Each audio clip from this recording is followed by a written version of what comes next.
Hello friends, ഇന്ന് നമ്മൾ നോക്കുന്നത് പൈത്തണിലെ ഡേറ്റ ടൈപ്സ് ആണ്. ഇത് വളരെ ഈസി ആയിട്ടുള്ളൊരു ടോപ്പിക്കാണ്. ഞാൻ ഉപയോഗിക്കുന്നത് ജൂപ്പിറ്റർ നോട്ട്ബുക്കാണ്. ഇതിൽ നമുക്കൊരു ഹെഡിങ് കൊടുത്തേക്കാം.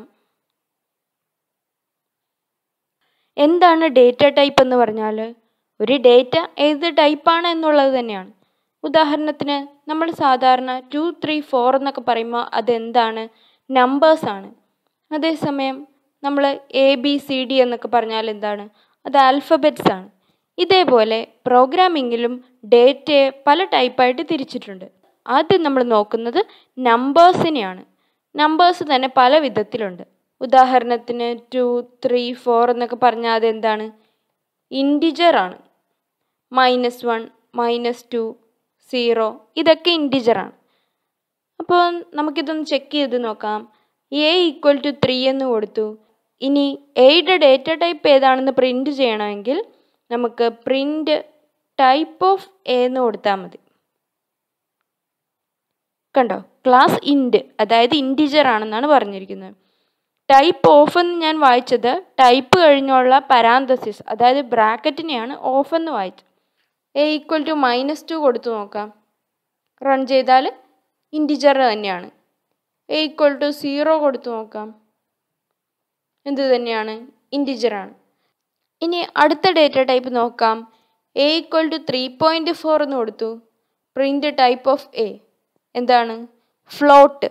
ഫ്ലോട്ട് എന്ന ഡേറ്റ ടൈപ്പ് വരുന്നത് പോയിന്റ് ഇട്ട നമ്പേഴ്സിനാണ്. 0.2, 1.3 എന്നൊക്കെ പറയുന്ന പോലെ നെഗറ്റീവും വരാം.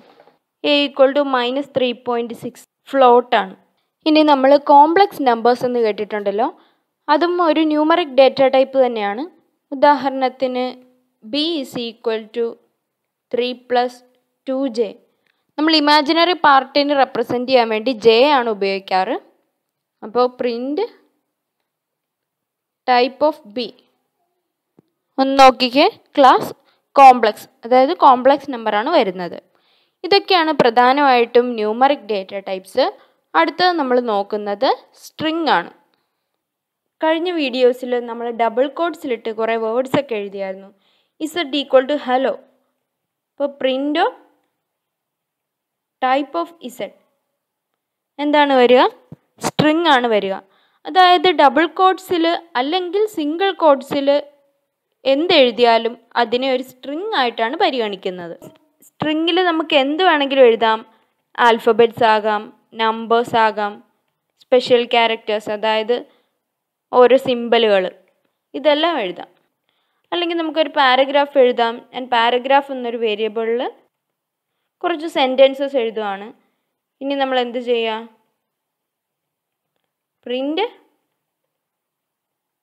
ടൈപ്പ് ഓഫ് പാരഗ്രാഫ് എന്താണ്? സ്ട്രിങ് ആണ് വരുന്നത്. ഇനി നമ്മൾ നോക്കുന്നത് ബൂളിയൻ എന്ന് പറഞ്ഞ ഡേറ്റ ടൈപ്പാണ്. ഇൻറ്റിജർ എന്ന ഡേറ്റ ടൈപ്പിന് എന്തൊക്കെ വാല്യൂസ് വരാം? 0, 1, 2, 3, 4 അങ്ങനെ പോകും. അതേപോലെ -1, -2 അങ്ങനെ ഒരുപാട് വാല്യൂസ് ഉണ്ട്. പക്ഷെ ബൂളിയൻ എന്ന് പറയുന്ന ഡേറ്റ ടൈപ്പിന് 2 വാല്യൂസേ ഉള്ളൂ, ട്രൂ അല്ലെങ്കിൽ ഫോൾസ്. ഉദാഹരണത്തിന് S = ട്രൂ. T ക്യാപിറ്റൽ ലെറ്ററിലാണ് എഴുതേണ്ടത്. കണ്ടോ, ബൂളിയനാണ് data type. C = capital letter F എഴുതിയിട്ട് ഫോൾസ് എന്ന് എഴുതും. ബൂളിയനാണ് വരുന്നത്. അടുത്തൊരു ഡേറ്റ ടൈപ്പാണ് ലിസ്റ്റ് എന്ന് പറയുന്നത്. കുറേ എലമെൻസിൻ്റെ ഒരു കളക്ഷനെയാണ് ഒരു ലിസ്റ്റ് എന്ന് പറയാം. ഉദാഹരണത്തിന് A = 2, 3, 4, 5. ഇതൊരു ലിസ്റ്റാണ്, ക്ലാസ് ലിസ്റ്റാണ്. കണ്ടോ, നമ്പേഴ്സ് തന്നെ വേണമെന്നില്ല. LS = hello, അതായത് ഒരു സ്ട്രിങ്. അടുത്തത് 2, നമുക്ക് മിക്സ് ആയിട്ടൊക്കെ കൊടുക്കാം. 7.8 ഹായ്. ഇത് ഒരു ലിസ്റ്റ് തന്നെയാണ്. ഇനി പ്രിൻറ്റ് LS കൊടുക്കുകയാണെങ്കിൽ നമുക്ക് ഈ ലിസ്റ്റ് പ്രിൻറ്റ് ചെയ്യാൻ പറ്റും. കണ്ടോ, ഇനി ഞാനൊരു ലിസ്റ്റ് തയ്യാറാക്കുവാണ്. LS = നമ്പേഴ്സ് മാത്രമുള്ള ഒരു ലിസ്റ്റ് എഴുതുവാണ്. 2, 3, 5. ഈ ലിസ്റ്റിലുള്ള എല്ലാത്തിൻ്റെയും സമ്മ് കണ്ടുപിടിച്ചിട്ട് ആ സമ്മ് എനിക്ക് പ്രിൻറ്റ് ചെയ്യണമെങ്കിൽ ഈസിയാണ്. ഓൾറെഡി സമ്മ് എന്ന് പറഞ്ഞൊരു ബിൽറ്റ് ഇൻ ഫങ്ഷൻ ഉണ്ട്. നമ്മളതങ്ങ് വെറുതെ യൂസ് ചെയ്താൽ മതി. അതായത് പ്രിൻറ്റ് എന്താണ് പ്രിൻറ്റ് ചെയ്യേണ്ടത്? Sum of LS. അതായത് സം എന്നുള്ള വാക്ക് നമ്മൾ ഉപയോഗിക്കുകയാണെങ്കിൽ ഓട്ടോമാറ്റിക്കായിട്ട് ആ ലിസ്റ്റിൻ്റെ സമ്മ് നമുക്ക് കിട്ടും. ഇനി ഈ ലിസ്റ്റിലേക്ക് എനിക്ക് പുതിയ എന്തെങ്കിലും ആഡ് ചെയ്യണം. അതായത് ഈ LS = 235 എനിക്കൊരു 6 കൂടെ ആഡ് ചെയ്യണമെങ്കിൽ ls.append എന്ന് പറഞ്ഞാൽ ലിസ്റ്റിൻ്റെ അവസാനം നമുക്ക് എന്തെങ്കിലും ചേർത്ത് കൊടുക്കാനാണ്. ഇനി ഒന്ന് പ്രിൻ്റ് ചെയ്ത് നോക്കാം. Print LS. കണ്ടോ, ലിസ്റ്റിൻ്റെ അവസാനത്തെ എലമെൻ്റ് ആയിട്ടാണ് 6 വന്നിരിക്കുന്നത്. ലിസ്റ്റിൻ്റെ ഓപ്പറേഷൻസ് നമ്മൾ ഡീറ്റെയിൽ ആയിട്ട് പഠിക്കും. ഇപ്പോൾ ബേസിക് ആയിട്ടുള്ള ഡേറ്റാ ടൈപ്സ് മനസ്സിലായില്ലേ? അപ്പോൾ ഈ വീഡിയോ നിങ്ങൾക്ക് ഇഷ്ടപ്പെട്ടെങ്കിൽ എൻ്റെ ചാനൽ സബ്സ്ക്രൈബ് ചെയ്യുക, വീഡിയോ ഷെയറും ചെയ്യുക കേട്ടോ.